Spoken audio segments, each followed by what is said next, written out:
Hello and welcome to my Learn Speak Arabic channel. Noun के बारे में हमें चार चीज़ें पढ़नी है। एक तो है डेफिनेटनेस ऑफ ए नाउन, जो हमने पढ़ा नकीर और मारिफा के बारे में। दूसरा है जेंडर ऑफ ए नाउन, जिसको हमने लास्ट वीडियो में पढ़ा। अब तीसरी चीज़ें हमें पढ़नी है केस ऑफ ए नाउन, और अगली वीडियो में हम पढ़ेंगे नंबर ऑफ ए नाउन। तो ये चार चीज़ें पढ़ने के बाद हम अरबिक नाउन को मास्टर कर सकते हैं। इसके बारे में हर एक चीज़ हमें पता होगी अगर हमें ये चार चीज़ें पता है। तो चलते हैं केस ऑफ ए नाउन पे। तो केस ऑफ ए नाउन को समझने के लिए हम इंग्लिश में एग्जाम्पल लेंगे। हम तीन सेंटेंसेस मैंने यहाँ पे लिए हैं। पहला ही सेंटेंस है द हाउस इज़ ब्यूटीफुल। तो मैं यहाँ पे फोकस कर रहा हूँ नाउन हाउस पे। तो यहाँ पर जो इंग्लिश सेंटेंस में मैंने हाउस को यूज़ किया एज ए सब्जेक्ट, और दूसरा है the dog entered the house. यहाँ पर हाउस मैंने यूज़ किया है एज ऑब्जेक्ट, और तीसरा Umar is on the house. यहाँ पर तीसरा जो सेंटेंसेस में मैंने हाउस यूज़ किया है प्रपोजिशन के साथ। तो इंग्लिश में कैसे हमें पता चलता है कि जो नाउन है ये एज ए सब्जेक्ट यूज़ हुआ है, एज एन ऑब्जेक्ट यूज़ हुआ है, एज ए प्रपोजिशन के साथ यूज़ हुआ है।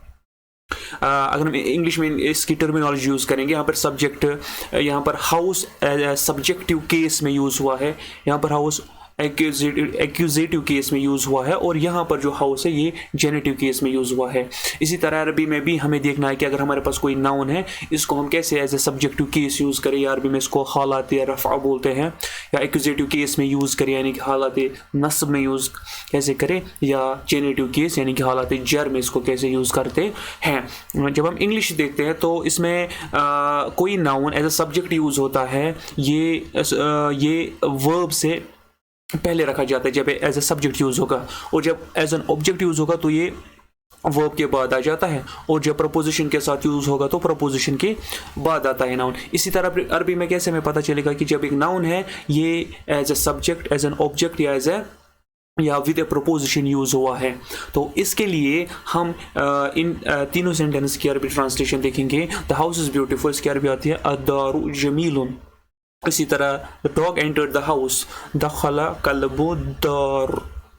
इसी तरह अगर हम अलग अलग देखेंगे, दखला कल्बुन अदारा, यहाँ पे चेक करना, यहाँ पे ज़बर है, यहाँ पे हमें हाउस का देखना है तो यहाँ पर पेश है।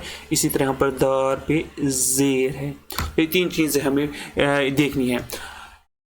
उससे पहले हम यहाँ पर आएंगे कि जब कोई नाउन के साथ ए आता है तो वो उसके आखिरी हरूफ पर दो पेश आता है, इनकी तनवीन आती है। ए हाउस मीन्स दारुन, दारुन इसको आर्टिकल ए डाल देता है बाय डिफॉल्ट। इसी तरह अगर ए हाउस को द हाउस बनाना होगा तो इसके साथ अल आता है, अदारू। तो जब ए आएगा तो आखिरी हरूफ पर दो पेश, जब अल जुड़ जाएगा तो दो पेश नहीं आता है, फिर खाली एक ही पेश आता है। तो एक तरीका है नाउन को कैसे कॉमन से प्रॉपर बनाए बाय यूजिंग द। अब यहाँ पर अगर हम आएंगे, हमें अरबी सेंटेंस में कैसे पता चला यहाँ पर कि जो हाउस को दार बोलते हैं, जब हाउस को हमें यहाँ पर कैसे हमने इसको as a subjective case use किया, हमने इसके सब्जेक्टिव केस में कैसे यूज़ किया, एज ए सब्जेक्ट कैसे हमने दार को यूज़ किया। तो हम देख सकते हैं कि यहाँ पर दार जब एज ए सब्जेक्ट यूज़ हुआ है तो इस पर पेश है, जब ये एज एन ऑब्जेक्ट यूज़ हुआ तो इस पर ज़बर है आखिरी हरूफ पे, और जब ये प्रपोजिशन के साथ यूज़ हुआ तो इसके आखिरी हरूफ पर ज़ेर है। तो यही तीन चीज़ें जो हमें डिफ्रेंशिएट कर देती है between subjective case, accusative case and generative case of a noun.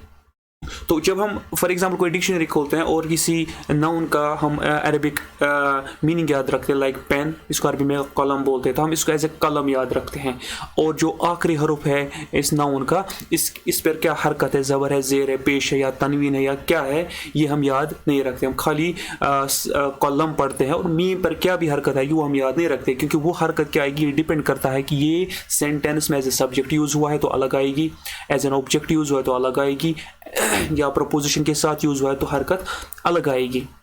कैसे, जब कलम as a subject subjective case में यूज़ होगा तो इस पर दुपेश आता है। तो ये दुपेश हमें इंडिकेट करता है कि जो एक कलम है ये सेंटेंस में सब्जेक्ट, इसके बारे में बात हो रही है। अब दुपेश आएगा कि पेश आएगा? दुपेश तब जब हमें ए पेन के बारे में बात करनी होगी, और अगर हमें द पेन सेंटेंस में सब्जेक्ट के तौर पे लाना होगा तब, जैसे मैंने यहाँ पर द हाउस, यहाँ पर द हाउस यूज़ किया है, यहाँ पर ए डॉग यूज़ किया है, तो द हाउस के टाइम पे अल यूज़ हुआ है तो एक ही पेश, और ए डॉग के समय मैंने अल यूज़ नहीं किया है। डॉग को अरबी में कलबुन बोलते हैं, तो मैंने अल यूज़ नहीं किया क्योंकि ए डॉग है तो कलबुन, यहाँ पर दो पेश आएंगे। तो यही हमें याद रखना है कि अगर आखिरी हरूफ पर पेश होगा या दुपेश होगा तो ये एज ए सब्जेक्ट यूज़ हुआ है। अगर हमें इसको ऑब्जेक्ट यूज़ करना है तो कलामन तब जब ए पेन के तौर पे यूज करना होगा, लेकिन अगर द पेन के तौर पे यूज करना होगा तो अल कलामा। इसी तरह अगर हमें कलम को, अगर हमें पेन को प्रोपोजिशन के साथ यूज करना है,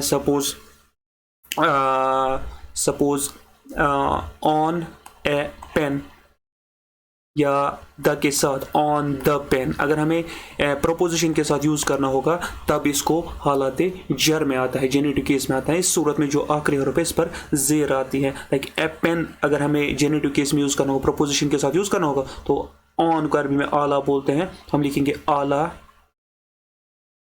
आला कॉला मिन, तो ये प्रोपोजिशन है इसी वजह से मिन। इसी तरह अगर हमें ऑन द पेन लिखना होगा तो आला अल